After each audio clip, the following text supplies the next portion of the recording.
Dios los bendiga. El saludo a su amigo Edgar Mati desde el estado de Florida. Por acá viajando. Regularmente subo estos mensajes más temprano, pero el día de hoy pues se me hizo bastante tarde. Quiero comenzar esta transmisión comentando algunas cosas. La primera es que regularmente cuando hablo en público, estoy predicando, no me pongo nervioso, pero por este medio sí me entra un poquito el nervio porque no sé quién me está viendo. Regularmente cuando estoy predicando estoy observando los rostros, estoy observando los gestos y estoy recibiendo un tipo de retroalimentación por parte de los escuchas. De esa forma me voy identificando más con ellos, pero por este medio pues es virtualmente imposible, salvo algunos de los comentarios o algunas de las reacciones que puedo ver por el en vivo. La otra también es que pues espero que con este comentario algunos de ustedes se animen, ¿verdad?, a compartir la palabra. No todo es estar seguro de lo que uno hace, o no todo es estar totalmente convencido en cuanto a mi capacidad o mis talentos, sino en hacerlo para honrar el nombre del Señor, para agradar a Cristo más que nada, y de esa forma seguir comunicando lo que es el mensaje de la palabra de Dios. Como es costumbre, le mando un saludo primeramente a la célula que se congrega en la casa de mi mamá, Manuel, y también a todos aquellos que de alguna forma siguen esas transmisiones de manera continua, creyendo que la palabra de Dios trae bendición para todos y cada uno de aquellos que ponen atención a ella, y queriendo compartirles el día de hoy una palabra de bendición, una palabra de esperanza. Solamente voy a leer un par de versículos en el capítulo 45 de Génesis. Es una historia bastante larga, es una historia que dura 10 capítulos de la Biblia, pero yo solamente voy a dar lectura a algunos versículos. Ustedes lo van a identificar rápidamente de qué se trata la historia o de quién voy a hablar. Pero quiero solamente leer unos versículos y a partir de ahí me voy a ir hacia atrás en la historia y luego voy a culminar donde voy a leer ahorita. Dice la palabra de Dios ahí en el capítulo 45, versículo 3. Y dijo José a sus hermanos: yo soy José, ¿vive aún mi padre? Y sus hermanos no pudieron responderle porque estaban turbados delante de él. Entonces dijo José a sus hermanos: acercaos a mí. Y ellos se acercaron, y él dijo: yo soy José vuestro hermano, el que vendisteis para Egipto. Ahora pues no os entristezcáis ni os pese de haberme vendido acá, porque para preservación de vida me envió Dios delante de vosotros. Pues ya ha habido 2 años de hambre en medio de la tierra, y aún quedan 5 años en los cuales ni habrá arada ni siega. Y Dios me envió delante de vosotros para preservaros posteridad sobre la tierra y para daros vida por medio de gran liberación. Así pues, no me enviaste acá a vosotros, sino Dios, que me ha puesto por padre de Faraón y por señor de toda su casa y por gobernador en toda la tierra de Egipto. José es un personaje bastante con el que muy fácilmente nos relacionamos por por todo el proceso que Dios lo pasa.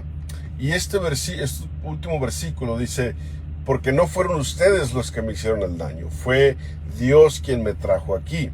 Obviamente provocó toda esa situación, todo el proceso, pero el plan que él tenía era traerme aquí delante de ustedes, es decir, primero que ustedes, para poder preservar la vida de ustedes y poder preservar la vida de mucha gente. Y examinando hacia atrás por qué sus hermanos tenían miedo, pues vamos a comenzar a ver la historia de José, a analizarla parte por parte, y luego empezar a ver cómo es que José logra conectar todos los puntos para saber qué es lo que Dios está tratando de hacer con él. Primero que nada, José era el más amado por parte de Jacob, porque José fue el primer hijo de Raquel, a quien Jacob amaba. Que Jacob tenía dos mujeres, a Raquel era quien él realmente amaba. Y nace José. Y había favoritismo por parte de Jacob para con José, por encima de todos sus hermanos. Con excepción quizá de Benjamín, que era el más pequeño, pero a Benjamín se le contaba como el bebé de la casa, no se le contaba realmente como uno de los hombres de la casa. A José sí. Y dentro de esos hombres José era el más pequeño y era quien Jacob favorecía. Y lo favorecía tanto que lo ponía a supervisar a sus hermanos. Siempre hablamos acerca de la túnica la túnica de muchos colores, pero la verdad es que cuando los hermanos de José estaban trabajando, Jacob no les tenía tanta confianza, así que enviaba a José para que le trajera nuevas y le diera prácticamente el chisme de lo que sus hermanos estaban haciendo. Y José iba y buscaba a sus hermanos y traía toda la información para con su padre. Eso era lo que él hacía. Entonces, desde ahí ya había por lo menos 3 puntos de contención con sus hermanos. El primero era que su papá le daba favoritismo. El segundo era que José era un hombre recto, el cual traía el chisme a su papá. Porque realmente a veces la gente que quiere hacer las cosas bien termina peleándose con todo el mundo porque quiere imponer esas reglas delante de ellos. Posteriormente, Jacob todavía va más allá y le hace una túnica de muchos colores. Una túnica que pues obviamente todo el mundo iba a ver. Las túnicas eran regularmente nada más de un solo color y blancas, pero la de él era algo especial, agregando así más leña al fuego en cuanto al pleito que él pudiera tener con sus hermanos.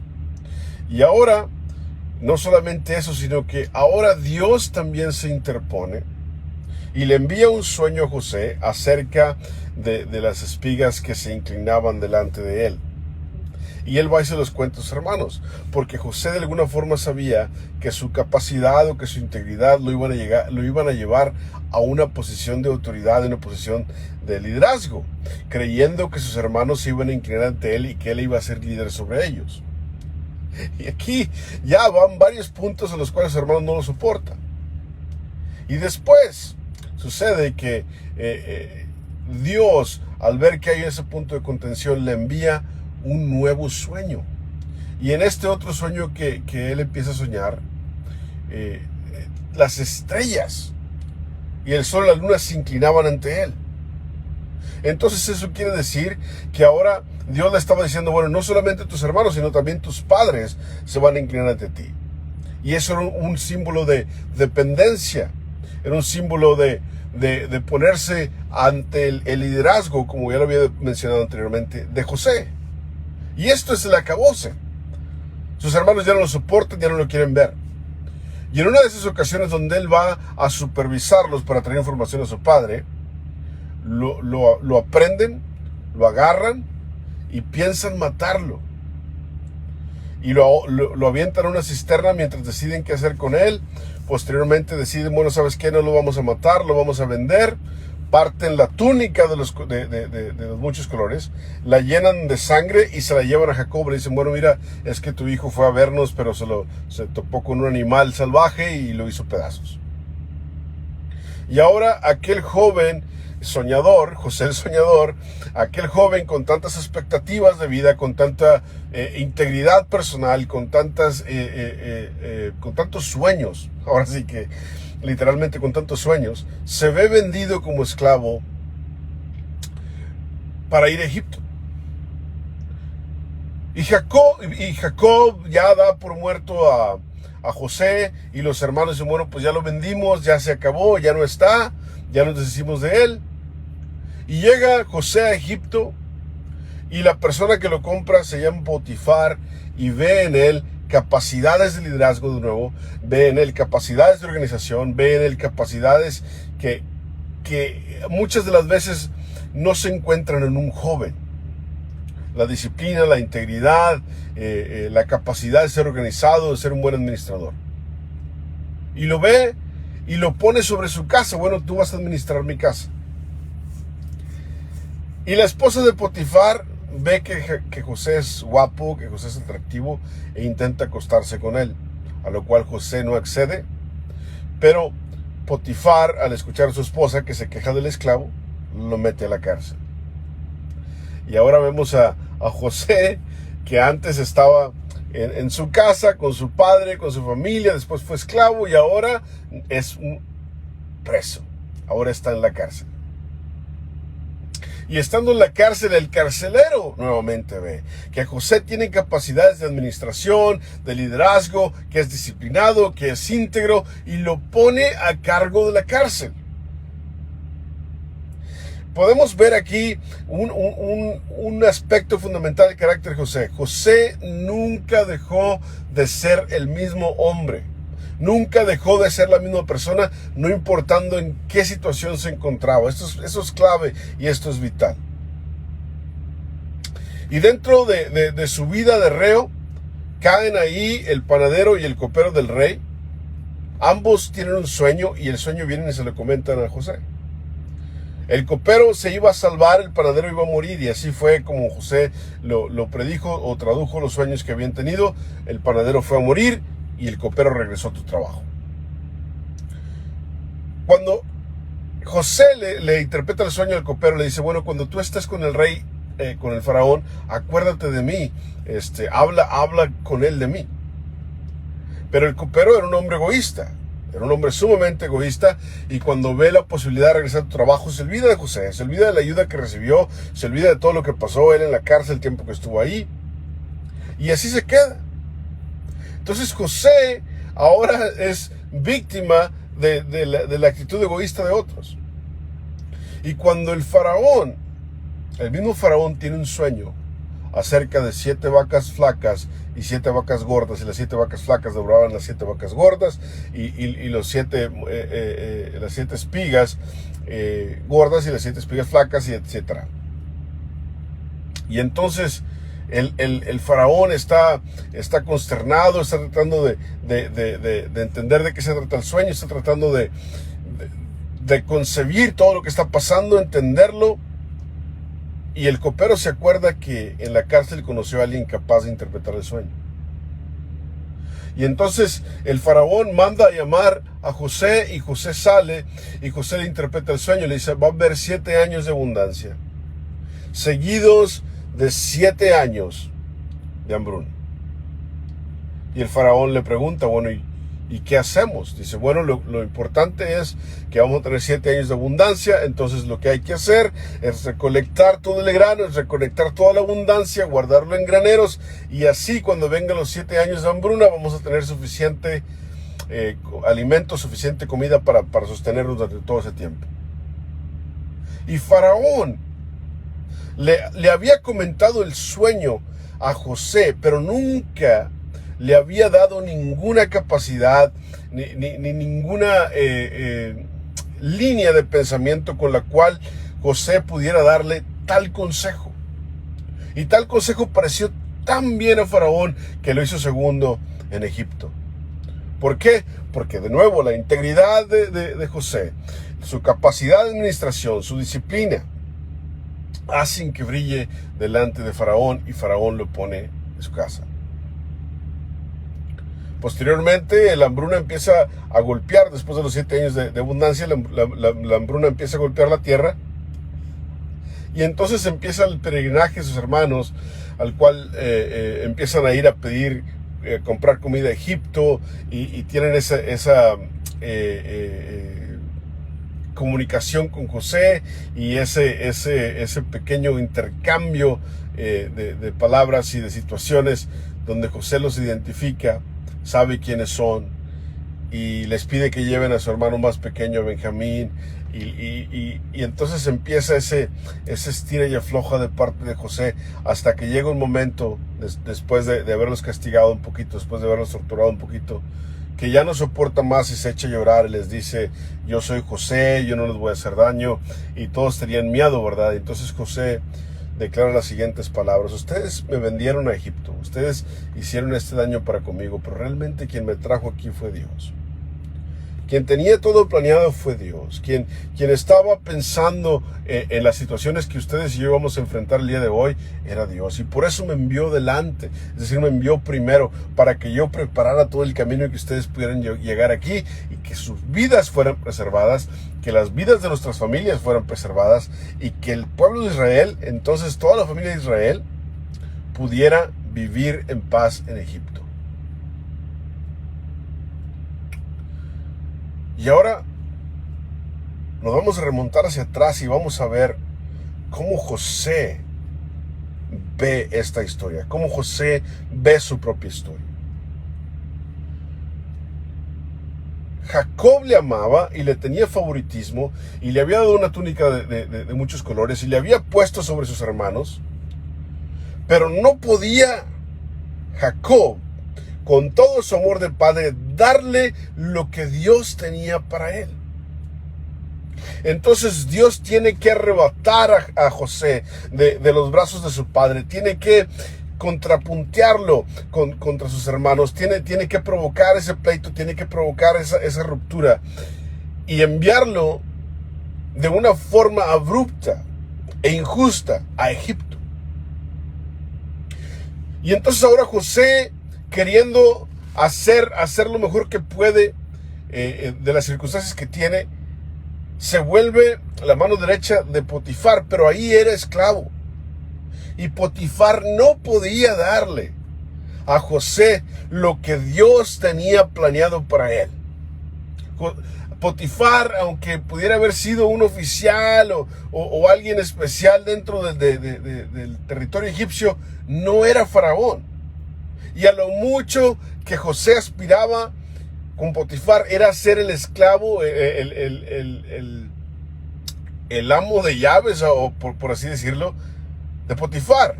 Entonces Dios crea esa situación complicada de injusticia con la esposa de Potifar y ahora José termina en la cárcel.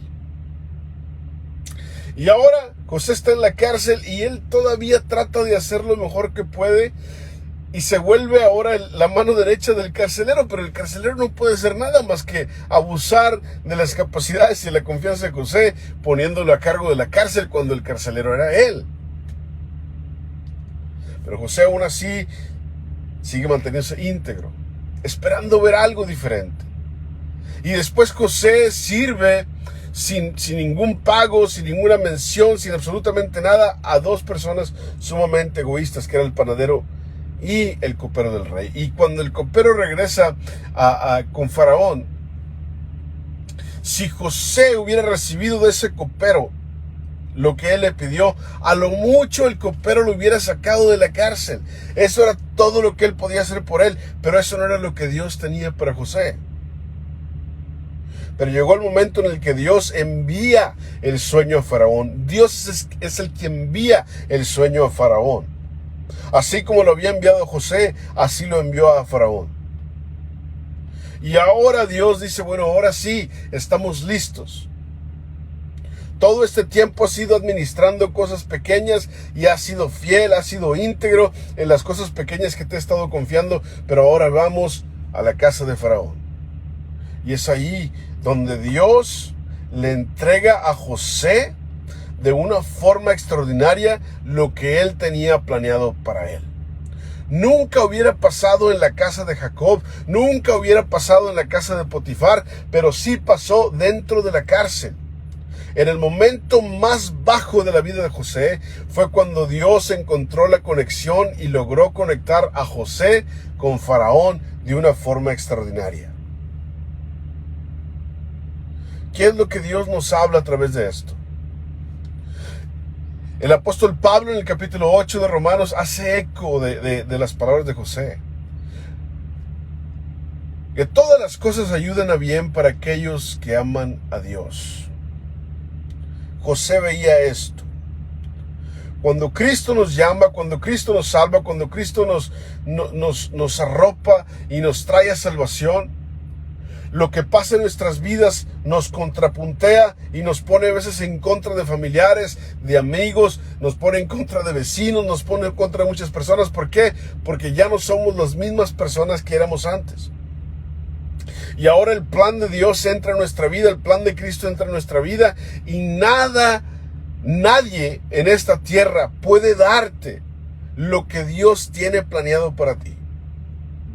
No puedes ir por la vida con rencores por lo que no se te dio en un momento, o por lo que alguien no te dio en su tiempo, o porque alguien debía haberte dado amor, tus papás, no sé, alguien. No puedes ir por la vida pensando en esas cosas, sino sabiendo que cuando estás con Cristo, aún las cosas malas que te suceden, aún las situaciones complicadas que te suceden, tienen un propósito extraordinario para tu vida, y es llevarte a la bendición, llevarte al plan que Dios tiene para ti. ¿Por qué? Porque ni el odio de tus hermanos, ni la cisterna donde te pusieron, ni el hecho de que hayas sido esclavo, ni el hecho de que estés en la cárcel, absolutamente nada de esas cosas totalmente negativas e injustas van a detener el plan de Dios. Al contrario, son parte del plan de Dios. Lo importante es que a pesar de todas esas cosas, tú te mantengas con los ojos puestos en que Dios tiene algo para ti, aunque no puedas verlo. Amigos, hermanos, solamente quiero decir una palabra y con esto voy a acabar.